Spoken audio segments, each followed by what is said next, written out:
আসসালামু আলাইকুম। এই রকম পারফেক্ট রসালো বুন্দিয়া যদি বাড়িতেই বানানো যায়, তাহলে দোকান থেকে আর টাকা দিয়ে কিনে আনার কোনো ঝামেলাই থাকে না। আমি বুন্দিয়াটা কিভাবে বানিয়েছি সেটা জানতে গেলে অবশ্যই আমার পুরো ভিডিওটা দেখতে হবে। তাহলে চলুন দেখে নেওয়া যাক। প্রথমে আমি বেসন নিয়েছি। বেসনটা অবশ্যই একটু ভালো কোম্পানির নিতে হবে। তারপর দিয়ে দিলাম অল্প লবণ, সামান্য একটু সাদা তেল। এবার এটাকে একটু মাখিয়ে নিলাম। এবার অল্প অল্প করে জল দিতে হবে। একসঙ্গে বেশি জল দেওয়া যাবে না, অল্প অল্প করে জল দিয়ে রোটা করে নিতে হবে আর একটু ফাটিয়ে নিতে হবে। আপনারা যদি সম্ভব হয় তাহলে 2-3 ঘন্টা আগেই করে রাখবেন, তাহলে ফুলবে ভালো। আর যদি নাও সম্ভব হয় অন্তত 40 মিনিট আগে কিন্তু করে রাখবেন রোটা।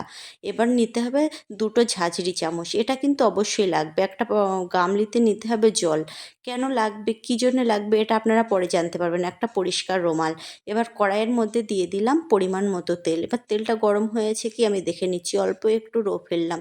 এবার একে একে বুন্দিয়াগুলো তেলের মধ্যে দিয়ে দিলাম। দেখুন কি সুন্দর করে পড়ছে, দেখুন লম্বা হচ্ছে না, সব কিন্তু সাইজ কিন্তু গোলই হচ্ছে। চামচটা কিন্তু অবশ্যই সোজা করে ধরে রাখতে হবে, চামচটা নাড়াচাড়া করলে কিন্তু বুন্দিয়া লম্বাভাবেই পড়বে। দেখুন কাছ থেকেও দেখিয়ে দিলাম। এবার আপনারা যদি একটু শুকনো ঝরঝরে খেতে চান তাহলে একটু লাল লাল করে ভাজতে হবে, আর যদি একটু রসালো মতো খেতে চান তাহলে একটু কাঁচা অবস্থায় তুলতে হবে, হালকা হালকা ভাজার পরেই তুলতে হবে। কাঁচা অবস্থায় বলা ভুল, আমি দুবার করে দেখিয়ে দিলাম আপনাদের কেমন হয়েছে। আপনারা দেখুন, আপনারাও এইভাবেই করবেন। কিন্তু চামচটা যখন রোটা দেবেন চামচটা কিন্তু নাড়াবেন না, এভাবে প্রত্যেকবার কিন্তু চামচটা অবশ্যই ধুতে হবে, ঝাঁঝরি চামচটা। আর এই পরিষ্কার কাপড়টা দেখিয়েছিলাম এইটা দিয়ে মুছে নিতে হবে, নাইলে কিন্তু হবেই না, লম্বা লম্বা হয়ে পড়বে। আমি একটা পাত্রে জল নিলাম আর নিয়ে নিলাম পরিমাণ মতো চিনি। এটা কিন্তু আমি বেশি চেটচেটে করব না, যে বুন্দিয়াগুলো ভেজে রেখেছিলাম সেগুলো দিয়ে নাড়াচাড়া করে তুলে নেব।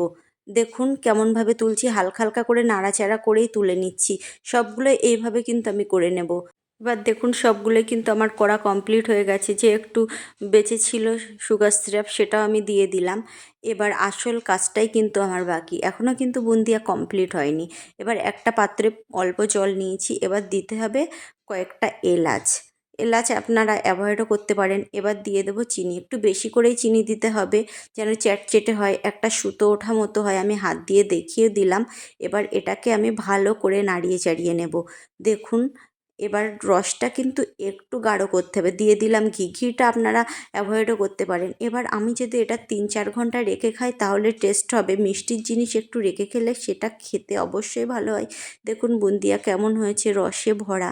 এটা অবশ্যই একটা দিন পারলে রেখে খাবেন। আল্লাহ হাফেজ। আমার বুন্দিয়া কেমন লাগলো আপনারা অবশ্যই কমেন্ট করে জানাবেন।